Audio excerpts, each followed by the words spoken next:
Okay, this is the explanation for the Liverpool opener. There's a very famous trick in magic which goes back many years called the Chicago opener. The Chicago group of magicians from about 20 odd years ago. A very influential group in terms of close-up magic. There's been variations of this trick. This is my little take on it. It turns it into a very sort of mentalism type routine, but it's also very magical as well. So the idea is somebody basically, instead of picking a card, which is what the original does, what I tend to do is go through the cards and ask them to think of one and to point it out. I think it makes it more effective if they're looking at them face up like this.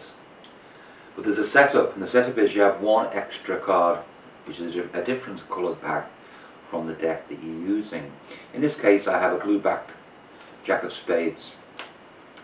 And this is how we start. I have the Jack of Spades from this deck normally on the bottom, and then the blue one goes under that, so the blue card is on the bottom. And then what I do is I do whatever, some false shuffling or whatever, and when I'm about to do the routine, I turn the cards face up, okay, I swivel cut about a third to a half into this hand. The packet goes on top and I keep a little finger break between the jack, the blue jack, and the rest, okay. So now what I do is I go through the cards like this, saying to the spectator, I'd like you to just think of one of these, and actually tell me when you come across a card that you like. Now the only thing about the way I've developed this routine is you can't really go past the jack, so you sort of try to get them to think of one. Go pretty slow, you know. So if you've cut correctly over, there should be about a quarter to a third, so you've got plenty of time for them to think of a card. Some people might see that as a drawback because the spectator might want to go all the way through the deck. That still works, because if they see, the idea is whatever card they think of is going to go on top of the first Jack of Spades, and this is the way I do it. If it's, as I say, 99% of the time they're going to go for something in the first two-thirds, just say they say the Eight of Hearts, and I just sort of casually, it's very simple, I go through, there's my jack, I know that's a blue jack, and I just simply take my thumb and pull the 8 over the jack, like that, okay? It's that simple. If they think of a card beyond the jack, well, you don't spread that. It's another problem is you don't want to spread the jacks because there's two of them. So if you do get there, just do a block push there, and if they say they go with the 7, say the 7 here, just say really the 7, and just place it in over the jack like that. Okay. Well, basically, the move that you're doing is you're getting them to think of a card. Say they think of the 8 of Hearts.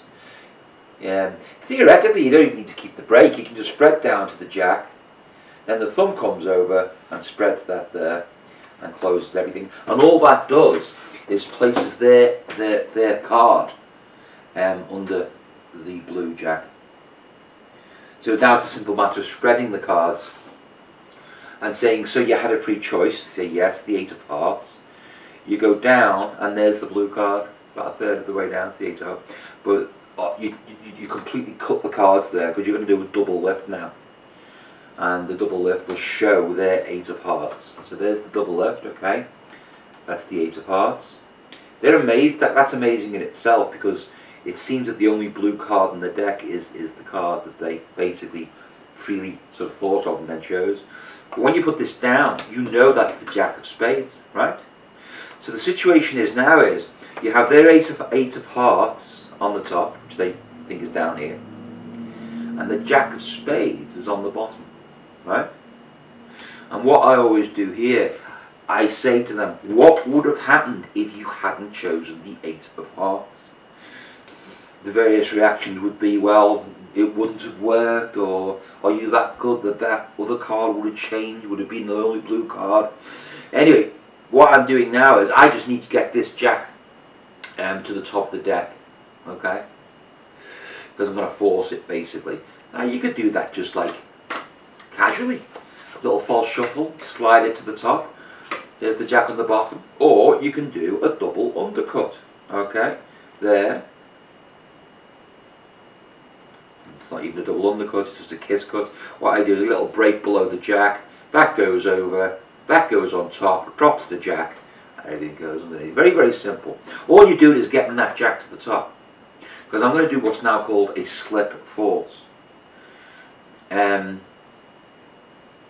It's quite an effective force actually. I do the Derek Dingle version from many years ago, the great Derek Dingle. Whenever I do this, the old way was this way. You're going to force this top card, so you go down with the thumb, okay, and then as you take this away, you're slipping the card there, and then they take this card. That's the original version. Here's the Dingle version, which I quite like, and I do quite a lot. I go like this, say stop, they say stop. I stop exactly where they say.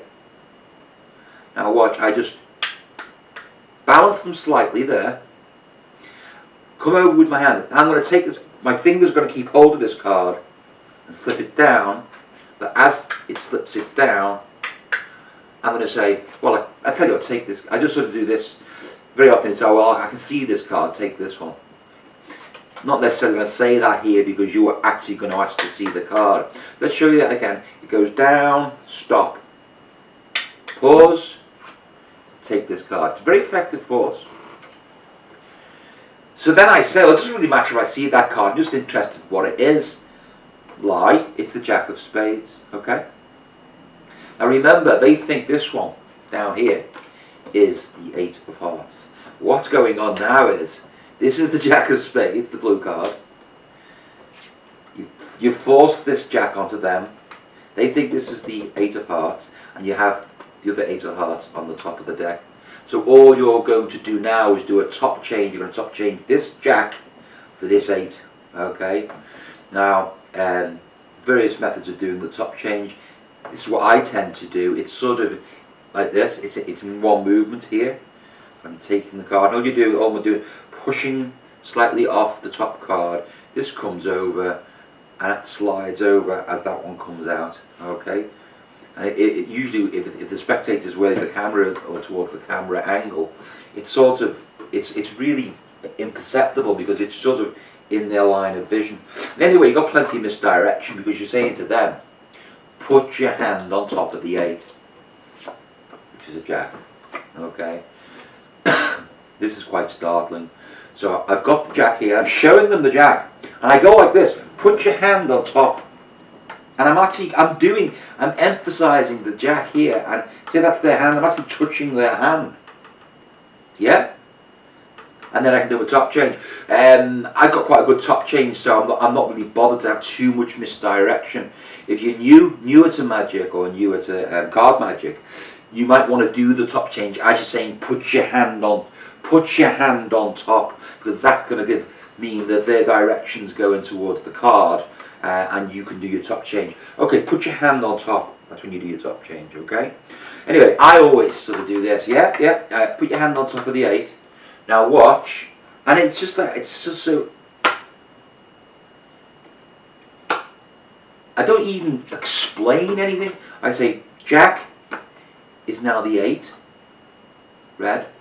And when they turn this one over, and that's now the Jack, it's like the two cards changed places, as well as the backs of the cards and the colours of the backs of the cards changed as well. So that's my version of the Chicago opener. I call it the Liverpool opener. I think there's enough original sort of stuff in there to give it my sort of main, Liverpool being our county hometown, capital of Merseyside.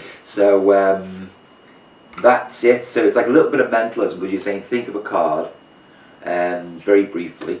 So very briefly, you got your blue card on the bottom and its duplicates underneath.